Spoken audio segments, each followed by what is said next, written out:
1947 മുമ്പ് ജനിക്കാത്തതുകൊണ്ട് നമുക്കാർക്കും ഇന്ത്യൻ സ്വാതന്ത്ര്യ സമരത്തിൽ പങ്കെടുക്കാൻ വേണ്ടി പറ്റിയിട്ടില്ല. 1970കളിൽ അല്ലെങ്കിൽ അതിനു മുമ്പോ ജനിക്കാത്തതുകൊണ്ട് പിന്നെ ഇവിടെ അടിയന്തരാവസ്ഥക്കെതിരായിട്ട് 60കളിലൊക്കെ ജനിക്കുകയാണ്, അടിയന്തരാവസ്ഥക്കെതിരെ സമരം നടത്താമായിരുന്നു. 50-ലോ 60-ന്റെ ആദ്യത്തിലോ ഒക്കെ ജനിച്ചിരുന്നെങ്കിൽ അടിയന്തരാവസ്ഥക്കെതിരെ സമരം നടത്താൻ പറ്റിയില്ല.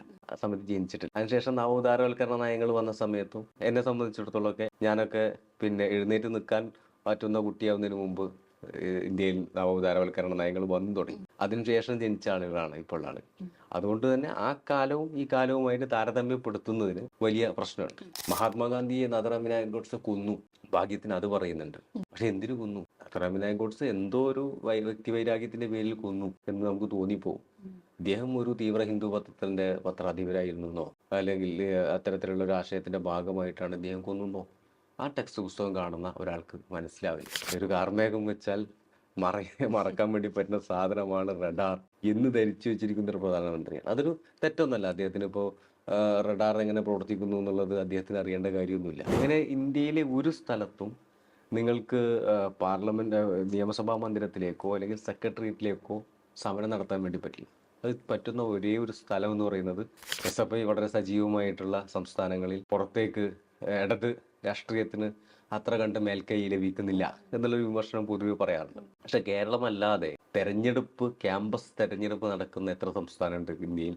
അപ്പോൾ എവിടങ്ങളിലൊക്കെ ശക്തമായിട്ടുള്ള തെരഞ്ഞെടുപ്പ് നടക്കുന്നു, എവിടങ്ങളിലൊക്കെ ആ നിലയിൽ വിദ്യാർത്ഥി യൂണിയൻ എന്നുള്ള നിലക്ക് സമരം ചെയ്യാൻ വേണ്ടി പറ്റുന്നു, ആ നിലയിൽ കൂടുതൽ കുട്ടികളിലേക്ക് ഈ സന്ദേശം എത്തിക്കാനും കൂടുതൽ ശക്തമായിട്ടൊരു രാഷ്ട്രീയ ചർച്ച നടക്കുന്ന ഇടങ്ങളുണ്ടോ, അതെല്ലാം ഇല്ലാതാക്കുക എന്നുള്ളത് ഈ ഭരണകൂടത്തിൻ്റെ വളരെ കൃത്യമായിട്ടുള്ള അജണ്ടയാണ്. അപ്പോൾ ആ നിലക്ക് യുവത അങ്ങനെ ഒരു രാഷ്ട്രീയം ഇല്ലാത്തവരായി മാറുകയോ എന്ന് ഞാൻ വിശ്വസിക്കുന്നില്ല.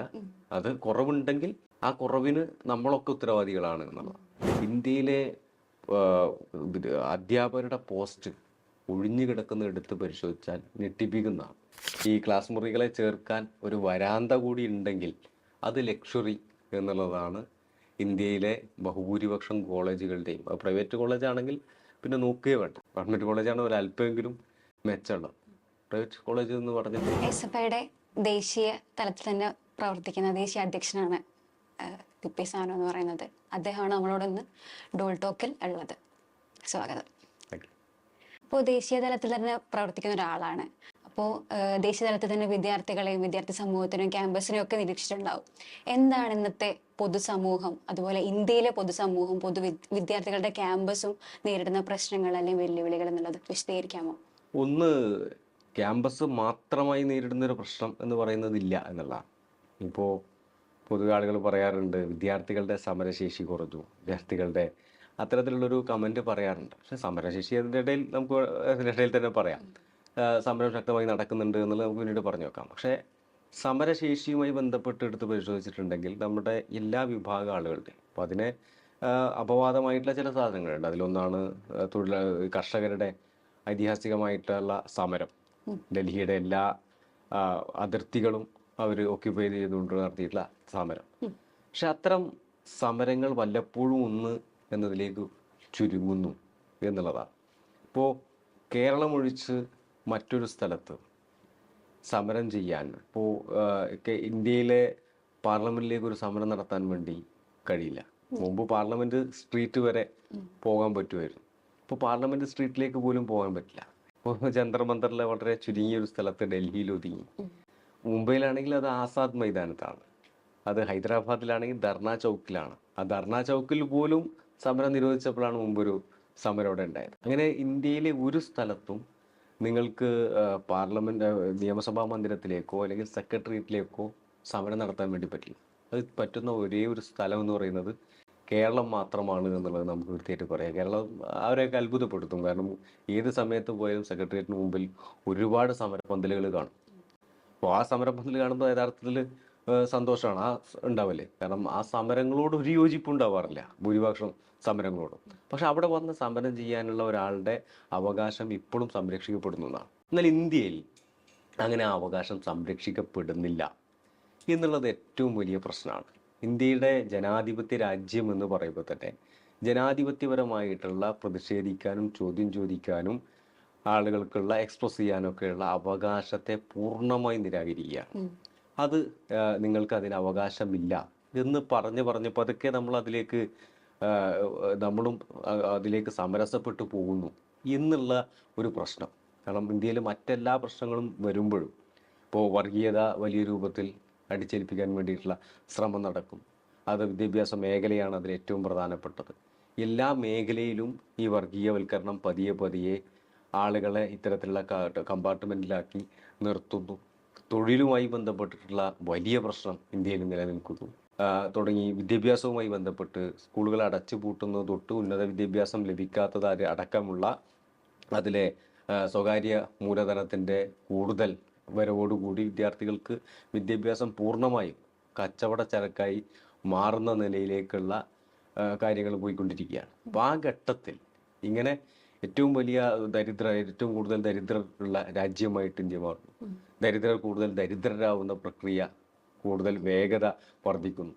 ഏറ്റവും കൂടുതൽ ഉള്ളവനും ഇല്ലാത്തവനും തമ്മിലുള്ള ഏറ്റവും വലിയ അന്തരം നിലനിൽക്കുന്ന രാജ്യമായിട്ട് ഇന്ത്യ മാറുന്നു.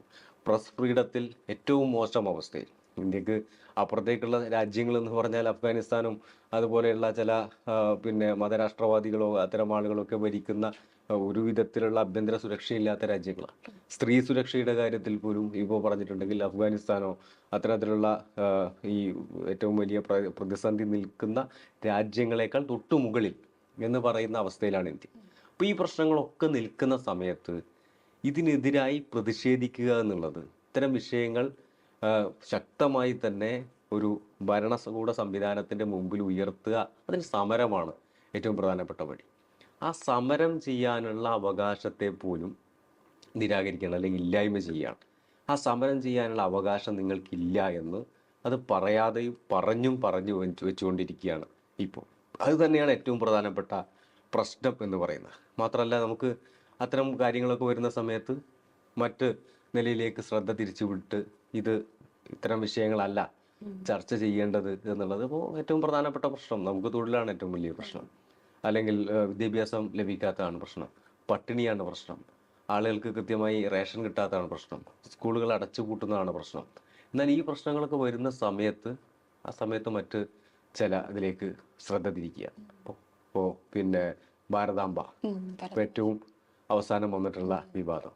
അപ്പോൾ എന്ത് വിഷയവും വരുന്ന സമയത്തും ഇങ്ങനെ അത് വർഗീയമായിട്ട് എല്ലാ വിഷയത്തെയും കാണുകയും ആ വിഷയങ്ങളെ വർഗീയമായി അവതരിപ്പിക്കുകയും ചെയ്യുമ്പോൾ ഈ നമ്മുടെ പൊതുസമൂഹം വർഗീയമായി വിഘടിക്കപ്പെടുകയും അതുവഴി അതിൻ്റെ ഫോക്കസ് മാറിപ്പോകുന്നു എന്നുള്ളതാണ്. അപ്പോൾ പ്രധാനമായും സമരം ചെയ്യാനുള്ള അവകാശങ്ങൾക്ക് മേൽ വന്നിട്ടുള്ള വലിയ നിയന്ത്രണം, അതിപ്പോൾ ഏറ്റവും അവസാനം ഈ പറയുന്ന ഇന്ത്യയിലെ കൊളോണിയൽ നിയമം, ഡീകോളനൈസേഷൻ എന്നാണ് അവർ പറഞ്ഞുകൊണ്ടിരിക്കുന്നത്. ഇപ്പോൾ നിയമങ്ങൾ മാറ്റി. ഇപ്പോൾ ഭാരതീയ ന്യായ സംഹിതയും ഭാരതീയ നാഗരിക് സംഹിതയൊക്കെ ആയിട്ട് മാറി. CRPF ഒക്കെ മാറി.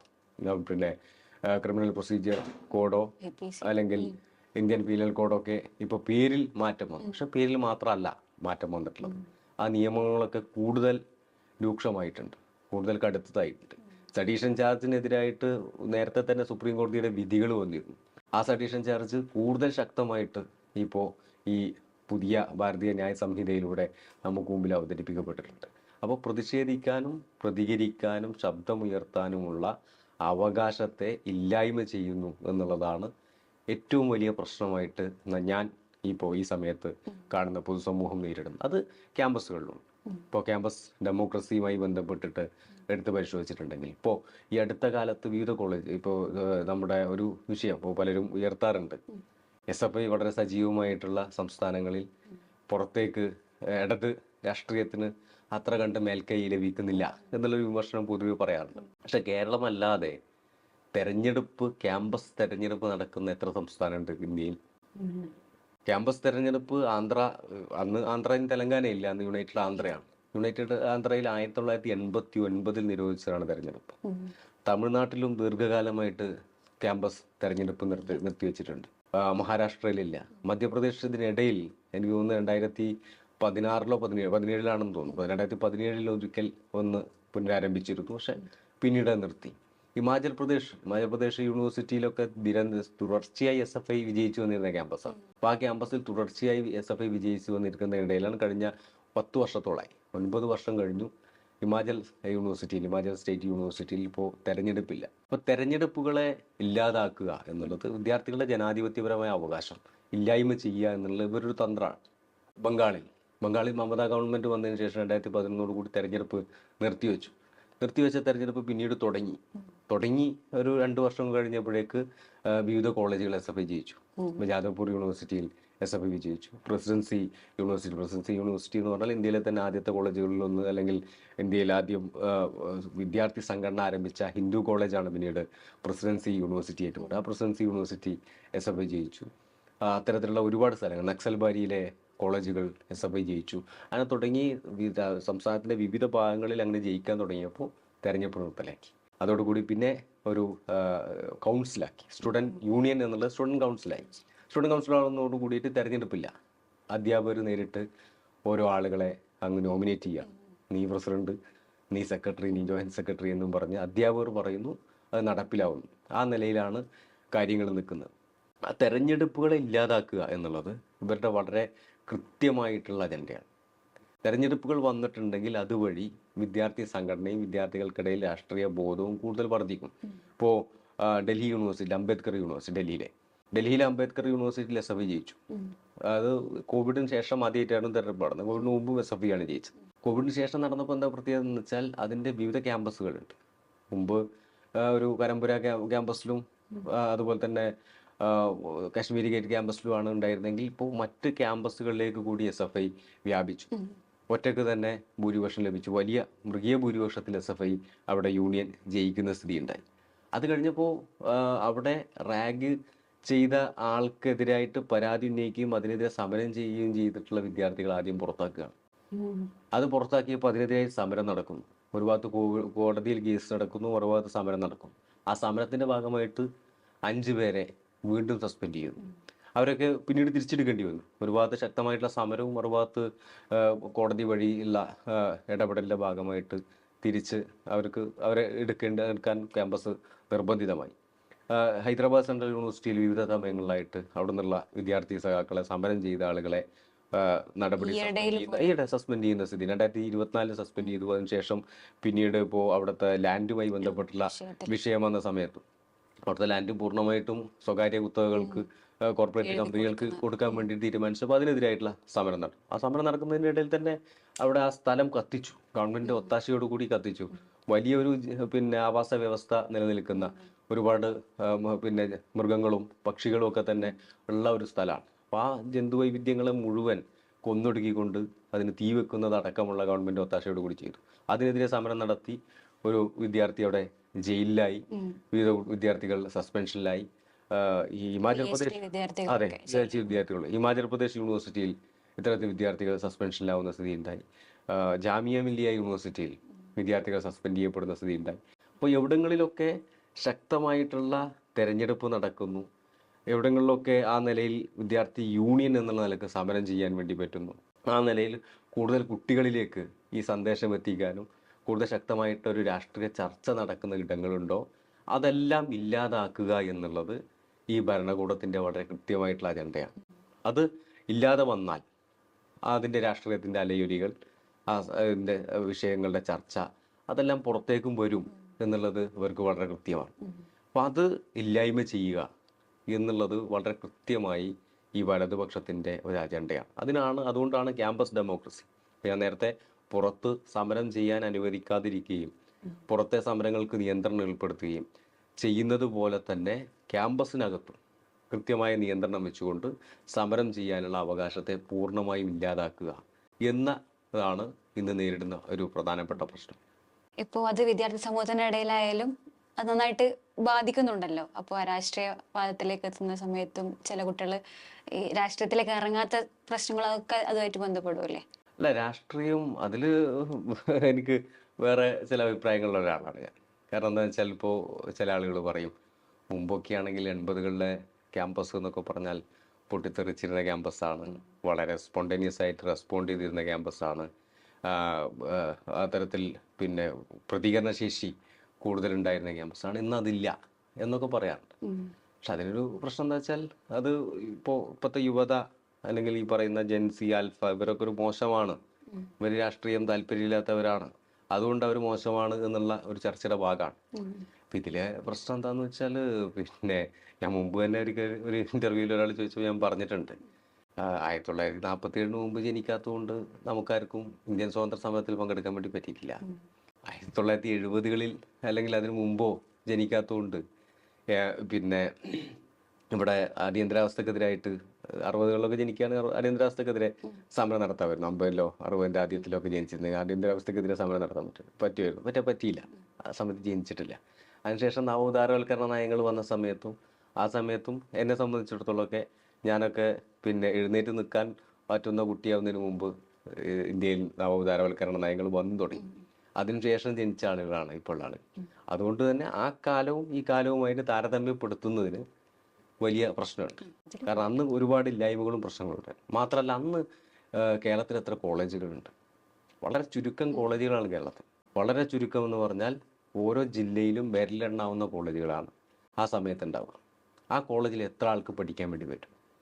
അന്ന് പഠിക്കാൻ വേണ്ടി വരുന്നത് ഒരു വലിയൊരു വിഭാഗം എന്ന് പറഞ്ഞാൽ ഒരു ക്രിമിനൽ ലെയറിന് മുകളിലുള്ള ആളുകളാണ്. സമൂഹത്തിൽ വലിയ സ്ഥാനമുള്ള, മുമ്പ് തന്നെ കുറച്ച് വിദ്യാഭ്യാസം നേടിയ ആരെങ്കിലും കുടുംബത്തിലുള്ള, അല്ലെങ്കിൽ സാമ്പത്തികമായി കുറച്ച് അഭിവൃദ്ധിപ്പെട്ടവർ, വളരെ ചുരുക്കം ചില ആളുകൾ മാത്രം തൊഴിലാളി വർഗത്തു നിന്നും അതുപോലെ തന്നെ അധസ്ഥിത വിഭാഗങ്ങളിൽ നിന്നും വന്നിരുന്നു എന്ന് ഒഴിച്ചു നിർത്തിയിട്ടുണ്ടെങ്കിൽ അത്തരം ആളുകളാണ് ക്യാമ്പസിലേക്ക് വന്നിരുന്നത്. അവർക്ക് വലിയ എക്സ്പോഷർ കിട്ടി. അവർക്ക് കൂടുതൽ നന്നായി വായിക്കാനുള്ള അവസരം ഒക്കെ കിട്ടിയതുകൊണ്ടാണല്ലോ അവർ ഈ ക്യാമ്പസിലേക്ക് എത്താൻ തന്നെ പറ്റിയത്. അങ്ങനെ എത്തുന്ന ആളുകളിൽ എത്ര ശതമാനം അന്ന് ക്യാമ്പസ് രാഷ്ട്രീയത്തിൻ്റെ ഭാഗമായിരുന്നു? അന്നത്തെ ഒരു ക്യാമ്പസ് എടുത്തിട്ടുണ്ടെങ്കിൽ മുഴുവൻ കുട്ടികളും രാഷ്ട്രീയത്തിൻ്റെ ഭാഗമാണെന്ന് പറയാൻ പറ്റും. ഇപ്പോൾ മഹാരാജാസ് കോളേജ്, അല്ലെങ്കിൽ ബ്രണ്ണൻ കോളേജ്, തൃശ്ശൂർ കേരളവർമ്മ കോളേജ്, ഇങ്ങനെയുള്ള ഈ തലപ്പൊക്കമുള്ള ക്യാമ്പസുകൾ കേരളത്തിലെ കോളേജുകൾ എടുത്താൽ അവിടെ ഉണ്ടായിരുന്ന ആ ക്യാമ്പസിലെ മുഴുവൻ വിദ്യാർത്ഥികളും അങ്ങനെയായിരുന്നു നമുക്ക് പറയാൻ വേണ്ടി പറ്റും? ഇല്ലല്ലോ. അവിടെയും വളരെ ചുരുക്കം ആളുകളായിരുന്നു. ഇന്ന് അതല്ല സ്ഥിതി. ഇന്ന് എവിടെ നോക്കിയാലും കോളേജാണ്. ഇന്ന് എവിടെ നോക്കിയാലും കോളേജാണ്. അന്ന് വിരലെണ്ണാവുന്ന കോളേജ് ഈ പിന്നെ എന്താ പറയുക ഒരു ജില്ലയിലായിരുന്നെങ്കിൽ ഇന്നൊരു തദ്ദേശ സ്വയംഭരണ സ്ഥാപനത്തിൽ എന്ന് പറയും പോലെ വന്നിട്ടുണ്ട്. ഇപ്പോൾ എൻ്റെ നാട്ടിലെ മുനിസിപ്പാലിറ്റിയിൽ, വളാഞ്ചേരി മുനിസിപ്പാലിറ്റിയിൽ ഒരു എയ്ഡഡ് കോളേജ് വളാഞ്ചേരി MBS ഉണ്ട്, വേറൊരു KR ശ്രീനാരായണ കോളേജ് ഉണ്ട്, മറ്റൊരു പിന്നെ ഒരു വേറെ ലുമിനസ് കോളേജ് എന്ന് പറഞ്ഞിട്ട് തൊട്ടപ്പുറത്ത് എൻ്റെ പഞ്ചായത്തിൽ അതുപോലെ തന്നെ ഒട്ടനവധിയായിട്ടുള്ള കോളേജ് നിൽക്കുകയാണ്. കുറ്റിപ്പുറം പഞ്ചായത്തിൽ എടുത്തിട്ടുണ്ടെങ്കിൽ KMCTയുടെ ആർട്സ് കോളേജ് ഉണ്ട്, അവരുടെ തന്നെ പോളിടെക്നിക് ഉണ്ട്, അങ്ങനെ അവരുടെ ലോ കോളേജ് ഉണ്ട്, പിന്നെ മറ്റൊരു സ്ഥാപനം മർക്കസ് എന്ന് പറഞ്ഞിട്ട് സ്ഥാപനത്തിൻ്റെ ഉണ്ട്, പിന്നെ ലുമിനസ്. ഒരു പഞ്ചായത്തിൽ തന്നെ ഇത്രയും അധികം സ്ഥാപനം വരികയാണ്. അപ്പോൾ സമൂഹത്തിലെ എല്ലാ വിഭാഗം ആളുകൾക്കും ഈ ഉന്നത വിദ്യാഭ്യാസത്തിൻ്റെ ഭാഗമായി മാറാൻ വേണ്ടി പറ്റി. അപ്പോൾ വലിയൊരു മാസമാണ് വന്നുകൊണ്ടിരിക്കുന്നത്. അപ്പോൾ നേരത്തെ ഒരു ചെറിയ വിഭാഗമാണ് വന്നതുകൊണ്ട് അവരുടെ ക്വാളിറ്റി കുറച്ചുകൂടി ഉയർന്നതായിരിക്കും സ്വാഭാവികമായിട്ടും. കാരണം അവർക്ക് വലിയ എക്സ്പോഷറൊക്കെ കിട്ടുന്ന വളരെ ചെറിയൊരു വിഭാഗമാണ് വരുന്നത്. ഇന്ന് കുറേ എക്സ്പോഷർ കിട്ടുന്ന ഒരു വലിയ വിഭാഗമാണ് ഇന്ന് വന്നുകൊണ്ടിരിക്കുന്നത്. അപ്പം അതിൻ്റെ ഒരു കുറവ് സ്വാഭാവികമായിട്ടുണ്ടാവും. അന്ന് വന്ന അത്ര ആളുകളിൽ നിന്ന് രാഷ്ട്രീയത്തിൻ്റെ ഭാഗമായിട്ട്. പക്ഷേ ശതമാനം എടുത്ത് നോക്കുമ്പോൾ, കാരണം അന്ന് പഠിക്കാത്ത ആളുകളെ കൂടി എടുത്തിട്ട്, അന്നത്തെ മൊത്തം യുവത്വത്തെ എടുത്തിട്ട് ആ യുവാക്കളിൽ എത്ര പേർ എന്ന് വരുമ്പോഴാണ് നമുക്ക് കുറച്ചുകൂടി അതിൻ്റെ ഒരു കണക്ക് കിട്ടുക. ആ കണക്ക് വെച്ച് നോക്കുമ്പോൾ അത്രമാത്രം രാഷ്ട്രീയമില്ലാത്ത ആളുകളാണ് ഇന്നത്തെ വിദ്യാർത്ഥി സമൂഹം എന്ന് ഞാൻ കരുതുന്നില്ല. രണ്ട്, അന്ന് കുറച്ചുകൂടി ഈ പറയുന്ന ജനാധിപത്യമായിട്ടുള്ള എക്സ്പ്രഷനുള്ള ഫ്രീഡം ഉണ്ടായിരുന്നു. ഇപ്പോൾ അടിയന്തരാവസ്ഥയുടെ കാലമുണ്ട്. ആ കാലം മാറ്റി നിർത്തിക്കൊണ്ടേ നമുക്ക് സംസാരിക്കാൻ പറ്റുള്ളൂ. ഒരു വിധത്തിലുള്ള ഒരു ശബ്ദവും അനുവദിക്കാത്തൊരു സമയം ഉണ്ടായിരുന്നു. പക്ഷേ ഇപ്പോൾ കുറേ നാളുകളായിട്ട് ഈ അപ്രഖ്യാപിത അടിയന്തരാവസ്ഥ നിൽക്കുന്നുണ്ട്. മോദി വന്നതിന് ശേഷം അത് കുറച്ചുകൂടി ഭീകരമായി. ഇന്ത്യൻ ക്യാമ്പസിൽ മൊത്തത്തിൽ അത് ബാധിച്ചു, ഇന്ത്യൻ സമൂഹത്തെ തന്നെ ബാധിച്ചു. അപ്പോൾ ആ നിൽക്കുന്ന സമയത്താണ് ഇവർക്ക് എത്രമാത്രം പ്രതികരിക്കാനുള്ള അവസരം ഉണ്ടാകുന്നുണ്ട്.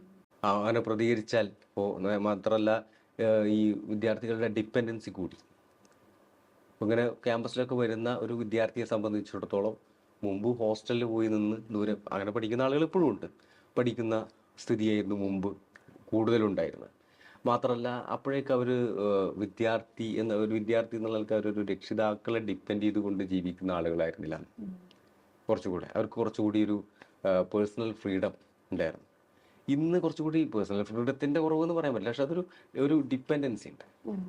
ഇപ്പോൾ ഒരു ഡിഗ്രിയോ PGയോ കഴിഞ്ഞ ഒരു കുട്ടിയെ എടുത്താൽ പോലും അവർ മുമ്പത്തേക്കാൾ കൂടുതൽ അച്ഛനോടും അമ്മയോടും ചേർന്ന് നിൽക്കുന്നതാണ്. കാരണം മനുഷ്യനാണ്, കാരണം സസ്തനങ്ങളിൽ ഏറ്റവും കൂടുതൽ പിന്നെ കുട്ടിക്കാലമുള്ള ജീവിയാണ്. അതുകൊണ്ട് തന്നെ പിന്നെ ഈ പറയുന്ന പ്രശ്നം മനുഷ്യൻ്റെതായിട്ടുണ്ടാവും. പക്ഷെ അത് കുറച്ചുകൂടെ കൂടി ഇതൊരു മധ്യവർഗ ബോധത്തിന്റെ ഭാഗമായിട്ടാണ് ഞാൻ കാണുന്നത്. കാരണം അതുകൊണ്ട് തന്നെ ഈ കുറച്ചുകൂടി ധിക്കരിക്കേണ്ടത് എന്ത് എന്നുള്ളൊരു പ്രശ്നം നിൽക്കുന്നുണ്ട്. ഇപ്പോൾ ചില ആളുകൾ ധിക്കാരുണ്ട്, നല്ല ധിക്കാരികളാവുന്നുണ്ട്. പക്ഷെ ആ ധിക്കാരം പിന്നെ എന്താ പറയാ, ചില മയക്കുമരുന്നോ അതല്ലെങ്കിൽ സമൂഹത്തിൽ ഇപ്പോൾ ഉള്ള തിന്മകൾ, സോഷ്യൽ ഈവിൾസ് എന്ന് പറയുന്ന മേഖലകളിലേക്ക് എത്തുമ്പോൾ അവരൊന്ന് വലിയ ധിക്കാരികളായിട്ട് മാറുന്നുണ്ട്. അതല്ല, മുമ്പ് ആ ധിക്കാരം എന്ന് പറഞ്ഞത് രാഷ്ട്രീയത്തിന്റെ ഭാഗമായിരുന്നു. തൻ്റെതായിട്ടുള്ള ഒരു തൻ്റെടിയായി നിൽക്കുക എന്നുള്ളൊരിതുണ്ടായിരുന്നു. ഇപ്പോൾ ഈ ഡിപ്പെൻഡൻസി വല്ലാതെ കൂടി. ഇതൊക്കെ പല വിധത്തിൽ വിദ്യാർത്ഥികളെ ഈ പറയുന്ന പൊതു രംഗത്ത് നിന്ന് അല്ലെങ്കിൽ രാഷ്ട്രീയത്തിൽ നിന്ന് മാറ്റി നിർത്തുന്നുണ്ട്. മാത്രമല്ല, ഇത് നവോദാരവൽക്കരണ കാലമാണ്. ഈ കാലത്ത് എന്നിലേക്ക് ഒതുങ്ങുക എന്നുള്ള സ്വഭാവമുണ്ട്. ഇപ്പോൾ പിന്നെ ഞാൻ വിമർശനമായിട്ട് ഉന്നയിക്കുകയല്ല, പക്ഷെ ഇപ്പോൾ അടുത്ത കാലത്ത് ഏറ്റവും കൂടുതൽ ആളുകൾ പിന്നെ ഹരം കൊള്ളിച്ചിരുന്നതാണ് ഇവരുടെ നമ്മുടെ കൊറിയൻ ബാൻഡ് ഉണ്ടല്ലോ, അവരുടെ പാട്ടുകൾ ഇപ്പോൾ ഒരു കാലത്ത് ബീറ്റിറ്റ്സ് അല്ലെങ്കിൽ ബോബ് മാർലി, അതല്ലെങ്കിൽ പിന്നെ മൈക്കിൾ ജാക്സൺ. അപ്പോൾ ഇവരുടെയൊക്കെ പാട്ടുകളുടെ ഒരു പ്രത്യേകത എന്ന് പറഞ്ഞാൽ ഇവരുടെ വളരെ ശക്തമായി ഈ സാമ്രാജ്യത്തിനെതിരെ, അമേരിക്കക്കെതിരായിട്ട്, അടിച്ചമർത്തപ്പെട്ടവന് വേണ്ടിയിട്ട്, ആഫ്രിക്കൻ ജനതയ്ക്ക് വേണ്ടിയിട്ടൊക്കെ തന്നെ വലിയ ശബ്ദമുയർത്തിയിട്ടുള്ള പോപ്പ് സിംഗേഴ്സ് ആയിരുന്നു. എന്നാൽ ഇപ്പോൾ വരുന്ന ബാൻഡുകളിൽ ചിലത് എന്താ ഇതിൻ്റെ പ്രശ്നം എന്ന് വെച്ചാൽ അവർ ഇത്തരം വിഷയങ്ങളല്ല കൈകാര്യം ചെയ്യുന്നത്. പ്രണയം കൈകാര്യം ചെയ്യുന്നുണ്ട്, വളരെ നല്ല കാര്യം, തർക്കമൊന്നുമില്ല. പക്ഷെ അവർ കുറച്ചുകൂടി ചുരുങ്ങി, ഞാൻ എൻ്റെ സ്വത്തും എൻ്റെ പേഴ്സണൽ സാധനങ്ങളിലേക്ക് ചില ചുരുങ്ങുന്നു. അത്തരം സാധനങ്ങൾക്ക് കൂടുതൽ സ്വീകാര്യത വരികയാണ്.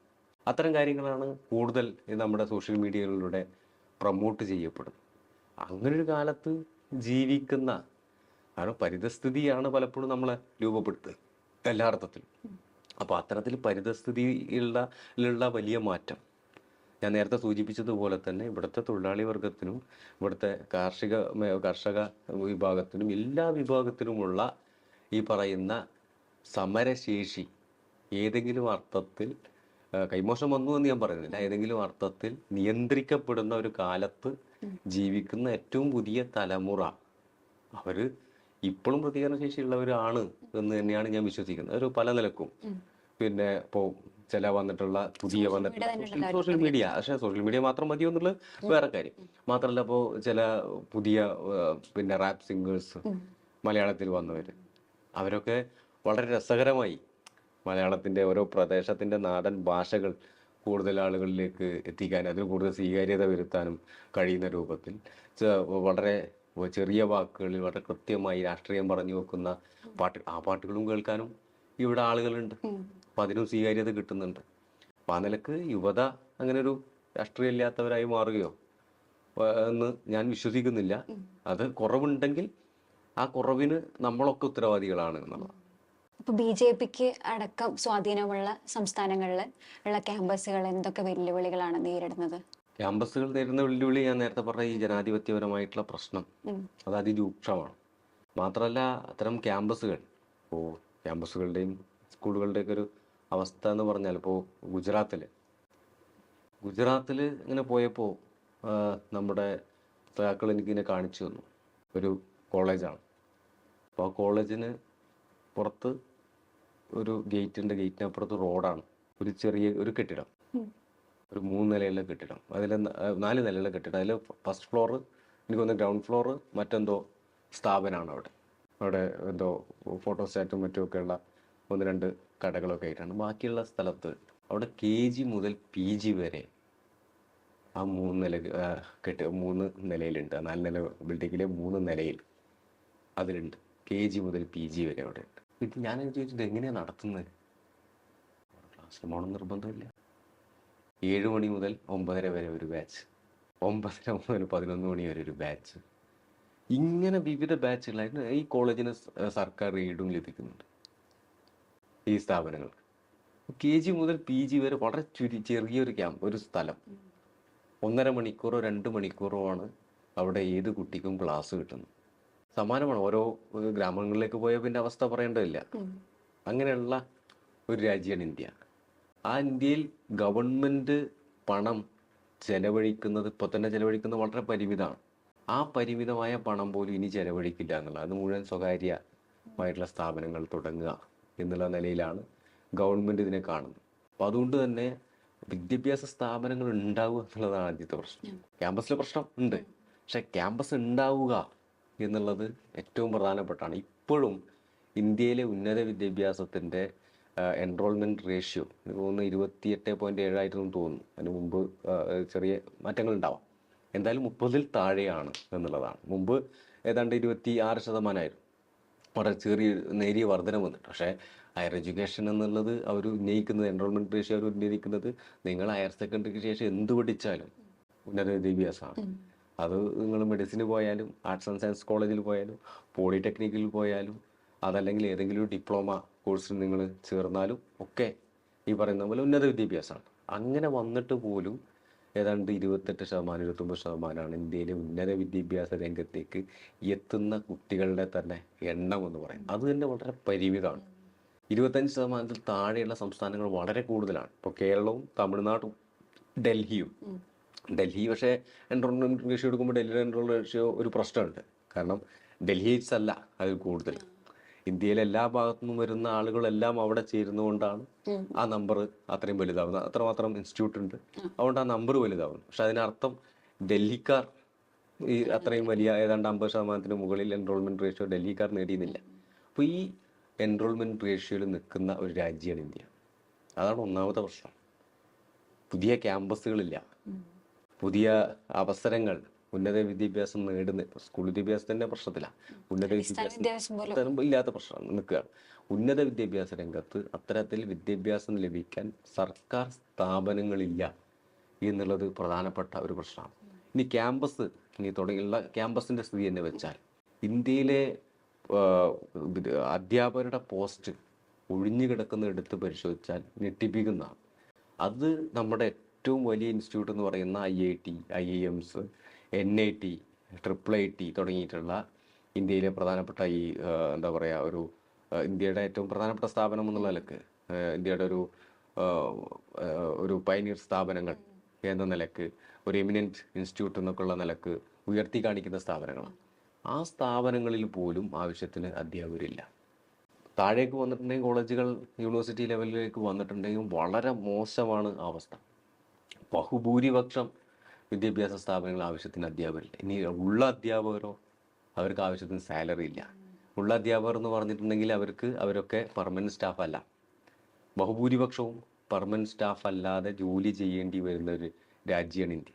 ഇനി ഈ പെർമനൻറ്റ് പോസ്റ്റ് കിട്ടിയാലുള്ള അവസ്ഥ, പെർമനൻറ്റ് പോസ്റ്റ് കിട്ടിയിട്ടുണ്ടെങ്കിൽ ഹരിയാന, ഹിമാചൽ പ്രദേശ്, ഉത്തരാഖണ്ഡ്, ഉത്തർപ്രദേശ് എന്നൊക്കെ പറയുന്ന സംസ്ഥാനങ്ങളിൽ പ്രൊബേഷൻ പീരീഡ് 8 വർഷമൊക്കെയാണ്. 6 വർഷം 8 വർഷമൊക്കെ പേർക്ക് പ്രൊബേഷൻ പീരീഡാണ്. 8 വർഷം എന്ന് പറഞ്ഞാൽ അതിൻ്റെ പ്രത്യേകത, ഈ 8 വർഷം നിങ്ങൾക്ക് ശമ്പളമല്ലാതെ മറ്റൊരു ആനുകൂല്യമില്ല.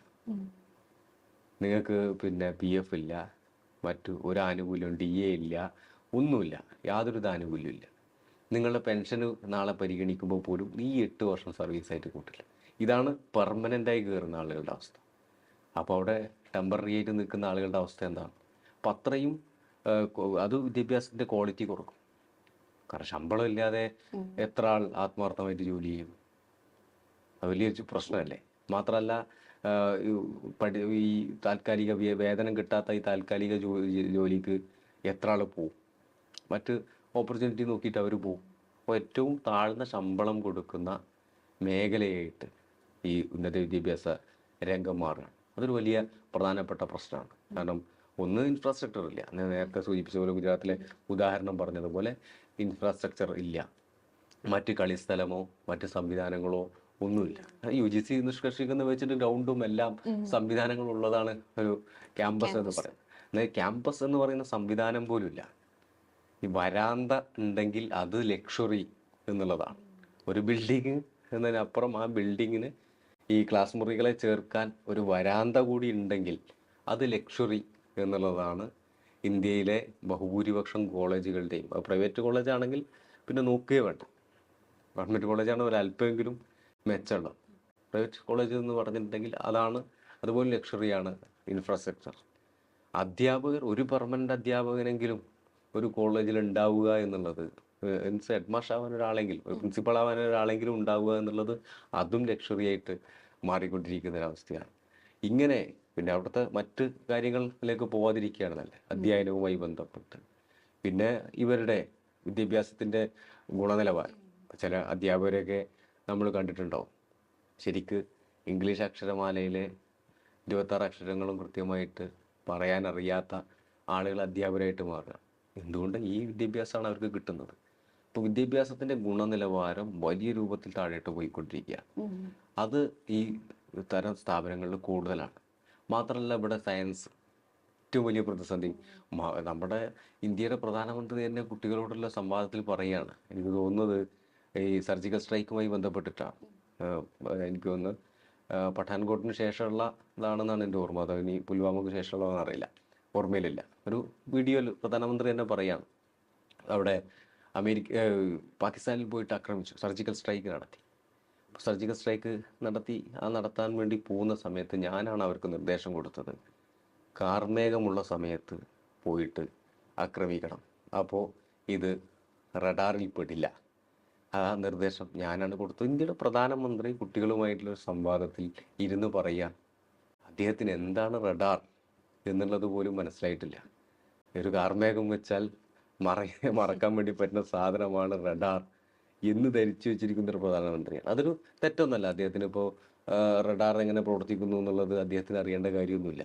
പണ്ട് ഷെർലക് ഹോംസ് പറഞ്ഞതുപോലെ, സൂര്യൻ പടിഞ്ഞാറോ കിഴക്കോ എവിടെ വേണേലും ഉദിച്ചോട്ടെ, ഇനി ഉദിച്ചില്ലെങ്കിലും പ്രശ്നമില്ല, ഞാൻ നല്ല ഒരു ഇൻവെസ്റ്റിഗേഷൻ ഉദ്യോഗസ്ഥനാണ്, എൻ്റെ ജോലി അതാണ്, അതിൽ ഞാൻ പെർഫെക്റ്റ് ആണ് എന്ന് പറഞ്ഞതുപോലെയാണെങ്കിൽ കുഴപ്പമില്ല. ഒരു പ്രധാനമന്ത്രിക്ക് അത് അറിയില്ല, കുഴപ്പമില്ല. കാരണം ആ മേഖലയുമായി ബന്ധപ്പെട്ട് പ്രവർത്തിക്കുന്ന ആളുകളുണ്ട്. പക്ഷെ ഇത് പറയാതിരുന്നൂടെ? ഈ വിഡ്ഢിത്തം പറയാതിരുന്ന പോലെ വേറെ ഇരുന്നാൽ പോരെ. എന്നാൽ സയൻസ് കോൺഗ്രസ്സിൽ വന്നിട്ട് പറഞ്ഞ വാക്കുകൾ നമുക്കറിയാം. പിന്നെ പ്ലാസ്റ്റിക് സർജറിയെ കുറിച്ച്, വിമാനത്തെക്കുറിച്ച്, ഇങ്ങനെ സ്യൂഡോ സയൻസ് പഠിപ്പിക്കുകയാണ്. നമ്മൾ വിചാരിക്കുന്നതിന് വേറെ പ്രശ്നമൊന്നുമില്ല. കുറച്ച് മുമ്പാണ്, എനിക്ക് തോന്നുന്നു 2018 മറ്റോ ആണ്, ഒരു പിന്നെ മധ്യപ്രദേശിൽ ഒരു മന്ത്രി സോളാറിനെതിരായിട്ട് സോളാറിനെതിരെ സംസാരിക്കുന്നു. സൂര്യൻ്റെ ഈ വെളിച്ചവും അതുപോലെ തന്നെ ഈ ചൂടും മുഴുവൻ ഈ സോളാർ വലിച്ചെടുക്കും. അതിനെ കുറച്ച് കഴിഞ്ഞാൽ സൂര്യൻ ഒരു കറുത്ത ഒരു ഗോളമായിട്ട് മാറും. അതാണ് ഇദ്ദേഹം പറഞ്ഞു വെച്ചത്. അത് പറഞ്ഞപ്പോൾ ഇത് വാർത്ത ആദ്യ ദിവസം കാണുമ്പോൾ നമ്മൾ തമാശയായിട്ട് ചിരിച്ച് തള്ളുകയാണ്. എന്നാലോ അടുത്ത ദിവസം മധ്യപ്രദേശിൽ ഒരു സോളാർ പാടം ഒന്നായിട്ട് അവിടുത്തെ ഗ്രാമീണർ പോയിട്ട് അടിച്ച് തകർത്തു. ഇതാണ് അവസ്ഥ. ജഡ്ജാണ് പറഞ്ഞത്, മയിൽ എന്തുകൊണ്ട് ഇന്ത്യയുടെ പിന്നെ ഈ ദേശീയ പക്ഷിയായി? അതിന് കാരണം അത് പിന്നെ എന്താ പറയുക, വെർജിനാണ്. അത് ആൺമയിലിൻ്റെ കണ്ണുനീര് കുടിച്ചാണ് ഇതിന് കുഞ്ഞുങ്ങൾ ഉണ്ടാവുന്നത് എന്നാണ് അദ്ദേഹം അതിനുവേണ്ടി പറഞ്ഞത്. അപ്പോൾ ഇത്തരത്തിലുള്ള സ്യൂഡോ സയൻസ് വളരെ കൃത്യമായി ഇന്ത്യയിൽ കൊടുത്തുകൊണ്ടിരിക്കുന്നു എന്നുള്ളതാണ്. അത് വർഗീയത ആളിക്കത്തിക്കുന്നതോടൊപ്പം തന്നെ, വർഗീയമായിട്ട് കൊടുക്കുന്നതോടൊപ്പം തന്നെ ഈ സ്യൂഡോ സയൻസ് വളരെ കൃത്യമായിട്ട് വെക്കുകയാണ്. അതുപോലെ തന്നെ ഈ ചരിത്രം അവർ വളരെ കൃത്യമായിട്ട് ഇടപെടുന്ന ഒന്നാണ്. ഇപ്പോൾ ചരിത്രത്തിൻ്റെ ഒരു കാര്യം പറഞ്ഞാൽ നമുക്കറിയാം, ഇന്ത്യയിൽ ബ്രിട്ടീഷുകാർ ഉണ്ടാക്കിയ ചരിത്രം മാറ്റുന്നതല്ല. ബ്രിട്ടീഷുകാരുണ്ടാക്കിയ ചരിത്രം ഇന്ത്യയിൽ ശരിക്കും കൃത്യമായിട്ട് റീറൈറ്റ് ചെയ്യപ്പെട്ടിട്ടുണ്ട് യഥാർത്ഥ വസ്തുതകൾ വെച്ച്. കാരണം ഈ പറയുന്ന ബ്രിട്ടീഷുകാർ എഴുതി വെച്ചപ്പോൾ അത് ബ്രിട്ടീഷ് എറ, മുസ്ലിം എറ, ഹിന്ദു എറ അല്ലേ? ഹിന്ദു എറ, മുസ്ലിം എറ, ബ്രിട്ടീഷ് എറ എന്നാണ്, ക്രിസ്ത്യൻ എറ അല്ല. വളരെ കൃത്യമായിട്ടാണ് ബ്രിട്ടീഷുകാർ അതിനെ നിർവഹിച്ചത്. മുഗൾ എറ എന്ന് ബ്രിട്ടീഷുകാർ പറഞ്ഞിട്ടില്ല. വളരെ കൃത്യമായിട്ടാണ് അവരതിനെ എഴുതി വെച്ചത്. കാരണം ഇതൊരു വർഗീയമായിട്ട് ഭിന്നിപ്പിക്കാനുള്ള എല്ലാ എലമെൻസും വെച്ചുകൊണ്ടാണ് അവർ ആ ചരിത്രം എഴുതിയത്. ആ ചരിത്രം 60കളിലാണ്. ആ സമയത്താണ് പിന്നെ NCERT വരുന്നത്. ആ സമയത്താണ് ICHR വരുന്നത്, Indian council four historical research വരുന്നത്. അപ്പോൾ അതൊക്കെ വന്ന് അതിൻ്റെ ഭാഗമായിട്ടാണ് ഇതിനെ വളരെ കൃത്യമായിട്ട് പിന്നെ ആൻഷ്യൻ്റ് ഇന്ത്യ, മിഡീവിയൽ ഇന്ത്യ, അതുപോലെ മോഡേൺ ഇന്ത്യ എന്നുള്ള നിലക്ക് വളരെ കൃത്യമായിട്ട് ആ ചരിത്രത്തെ എഴുതിയിട്ടുണ്ട്. ആ ചരിത്രത്തെ മാറ്റുകയാണ്. അപ്പോൾ ആ ചരിത്രത്തെ മാറ്റാൻ ഇപ്പോൾ NCERT പാഠപുസ്തകങ്ങൾ മാറ്റി എഴുതുക. NCERT പാഠപുസ്തകങ്ങൾ മാറ്റി എഴുതുമ്പോൾ അതിലൊരു പ്രധാനപ്പെട്ട ഭാഗം വരുന്നത് ഇപ്പോൾ പിന്നെ കോൺസ്റ്റിറ്റ്യൂഷൻ അറ്റ് വർക്ക് എന്ന് പറയുന്ന ഭാഗമാണ്. അപ്പോൾ അതിൽ കോൺസ്റ്റിറ്റ്യൂഷൻ്റെ തയ്യാറാക്കുന്നതിന് അതിന് മുമ്പ് ചർച്ചകളൊക്കെ നടത്തുന്നതിന് 4 ടീമുണ്ടായിരുന്നു. ആ 4 ടീമിനെ ചെയർ ചെയ്ത ആളുകൾ പട്ടേലാണ്, അംബേദ്കറാണ്, നെഹ്റു ആണ്, അതുപോലെ തന്നെ മൗലാന അബുൽ കലാം ആസാദാണ്. ബാക്കി 3 ആളുണ്ട്. ആസാദ് മാത്രം ഈ ടെക്സ്റ്റ് പുസ്തകത്തിൽ നിന്ന് പുറത്താവുകയാണ്. മഹാത്മാഗാന്ധിയെ നാഥുറാം വിനായക് ഗോഡ്സെ കൊന്നു, ഭാഗ്യത്തിന് അത് പറയുന്നുണ്ട്. പക്ഷെ എന്തിനു കൊന്നു? നാഥുറാം വിനായക് ഗോഡ്സെ എന്തോ ഒരു വ്യക്തി വൈരാഗ്യത്തിന്റെ പേരിൽ കൊന്നു എന്ന് നമുക്ക് തോന്നിപ്പോവും. ഇദ്ദേഹം ഒരു തീവ്ര ഹിന്ദു പത്രാധിപരായിരുന്നോ, അല്ലെങ്കിൽ അത്തരത്തിലുള്ള ഒരു ആശയത്തിന്റെ ഭാഗമായിട്ടാണ് ഇദ്ദേഹം കൊന്നുന്നോ, ആ ടെക്സ്റ്റ് പുസ്തകം കാണുന്ന ഒരാൾക്ക് മനസ്സിലാവില്ല. എന്നാൽ അത് NCERT അതാണ് സ്ഥിതിയെങ്കിൽ സംസ്ഥാനത്തേക്ക് വന്നാൽ, ഗുജറാത്തിലേക്ക് വന്നിട്ടുണ്ടെങ്കിൽ മഹാത്മാഗാന്ധി ആത്മഹത്യ ചെയ്തത് എന്തിന് എന്ന് ചോദ്യം ചോദിക്കുകയാണ്. ബനാറസ് ഹിന്ദു സർവകലാശാല ചോദിക്കുന്നത് ഈ നോട്ട് നിരോധനവും കൗടില്യൻ്റെ അർത്ഥശാസ്ത്രവുമായിട്ട് എങ്ങനെ നമുക്ക് കണ്ണി ചേർക്കാൻ വേണ്ടി, ആ അർത്ഥശാസ്ത്രം വെച്ചുകൊണ്ട് എങ്ങനെ ഇതിനെ പരിശോധിക്കാൻ വേണ്ടി പറ്റുന്ന ഒരു മണ്ടത്തരത്തെ ഇത്തരത്തിലുള്ള പുരാണവുമായിട്ട് ചേർത്തിട്ട് അതിനെ പിന്നെ സമീകരിക്കാൻ വേണ്ടി ശ്രമിക്കുകയാണ്. ഗുജറാത്തിലെ പല സ്ഥലങ്ങളിലും പോയാൽ കുട്ടികളോട്, മഹാത്മാഗാന്ധി ജനിച്ച ഗുജറാത്തിലെ ആളുകളോട് ചോദിച്ചാൽ മഹാത്മാഗാന്ധി അവർക്ക് അറിയില്ല, ആ പേര് പോലും കേട്ടിട്ടില്ലാത്ത കുട്ടികളാണ്. അപ്പം ഒരു ഭാഗത്ത് ചരിത്രത്തെ മായ്ച്ചു കളയുകയാണ്, ഒരു ഭാഗത്ത് അതിന് പകരം മിത്ത് വെക്കുകയാണ്. അതുപോലെ തന്നെ ശാസ്ത്രത്തെ പൂർണ്ണമായിട്ടും ഇല്ലാതാക്കി അതിന് പകരം മിത്തുകൾ വെക്കുന്നു. ചരിത്രം അവർക്ക് അനുകൂലമായിട്ട് എഴുതി അവതരിപ്പിക്കുന്നു. എന്നാൽ സർക്കാർ വിദ്യാഭ്യാസ സ്ഥാപനങ്ങളെ ഒരു ഭാഗത്ത് അടച്ചുപൂട്ടുന്നു, നിലവിലുള്ളതിനെ വലിയ രൂപത്തിലുള്ള തകർക്കാനുള്ള ശ്രമങ്ങൾ നടത്തുന്നു. അത് അവർക്കുള്ള ഫണ്ട് തുടർച്ചയായിട്ട് വെട്ടിക്കുറക്കുന്നു, അവിടെ അധ്യാപകരെ നിയമിക്കാതിരിക്കുന്നു.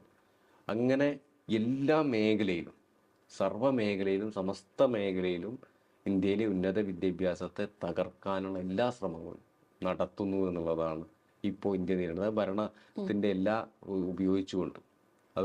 ഇത് BJP ഭരിക്കുന്ന സംസ്ഥാനങ്ങളുടെ മാത്രം അവസ്ഥയല്ല. BJP ഭരിക്കുന്ന സംസ്ഥാനങ്ങളിൽ അതിനൊരു കുറച്ചുകൂടെ വേഗതയുണ്ട് എന്ന് മാത്രമേ നമുക്ക് പറയാൻ പറ്റൂ. പൊതുവിൽ ഇന്ത്യയിലെ ഒരു പ്രശ്നമായിട്ട് ഇത് നിലനിൽക്കുക.